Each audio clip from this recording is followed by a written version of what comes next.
Welcome to the KM school of English language. KM school of English language में आपका स्वागत है। We are going to tell you about our English speaking course. हम आपको अपने English speaking course के बारे में बताएंगे। Before we learn to start speaking correct English, it is very important to have complete clarity about the basic elements of grammar because it is a fallacy or wrong information that we do not need to know grammar if we have to learn to speak proper English. Any language, if we have to start speaking it, we must have some clarity about the basic elements of grammar of that language.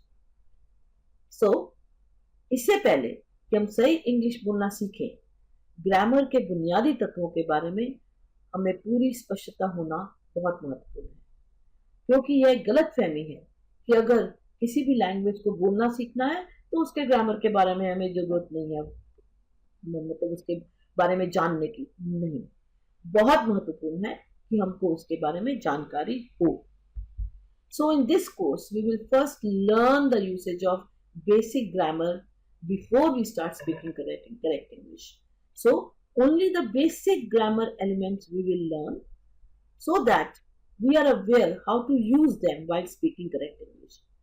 तो हम सही English बोलना शुरू करने से पहले इस course में बुनियादी व्याकरण या ग्रामर का उपयोग सीखेंगे, जिससे कि हमें पता हो कौन सा शब्द कहाँ लगाना है, किसकी जरूरत कहाँ है। यह बहुत ही महत्वपूर्ण है। Welcome back. In the previous videos we had spoken about noun and pronoun. Now we'll begin with adjective.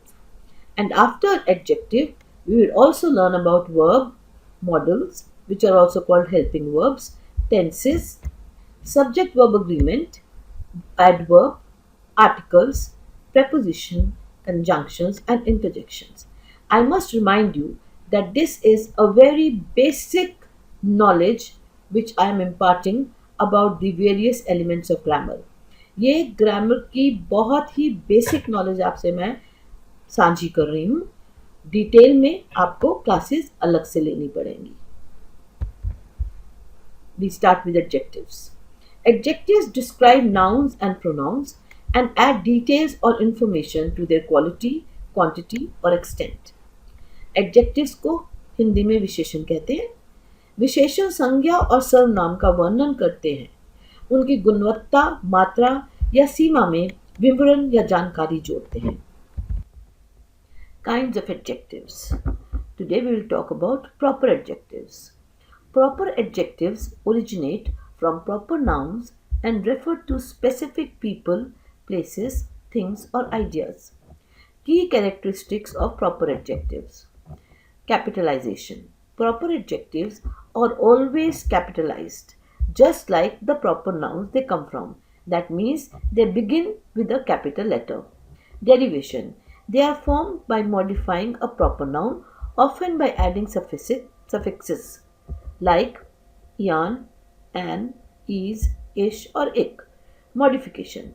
They act like regular adjectives, describing or modifying other nouns.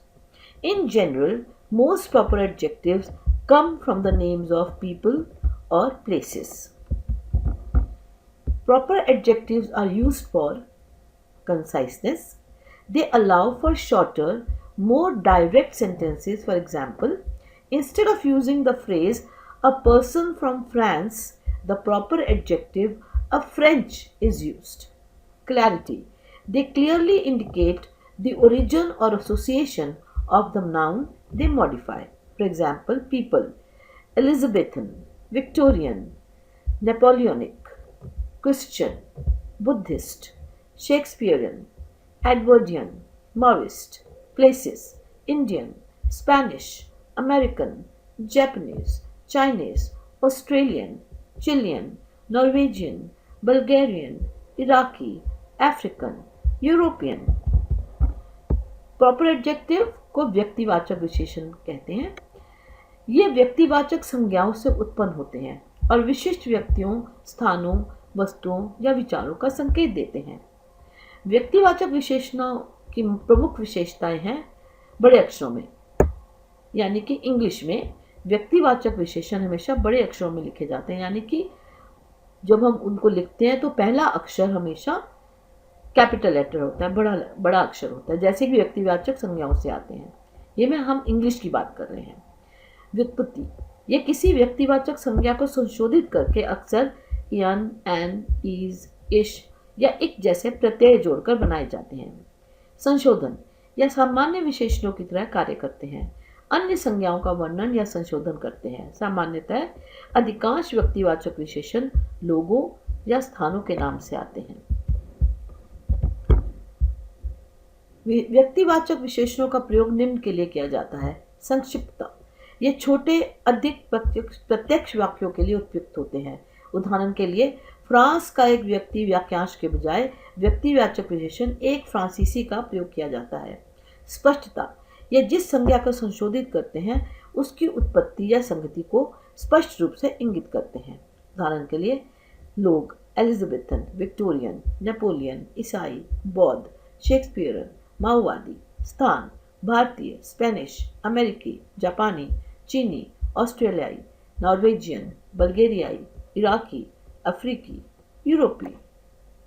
So today we talked about one element of English grammar. You may contact me, but remember, those classes which I take to teach you detailed grammar, I take lessons in detailed grammar, they will be paid classes.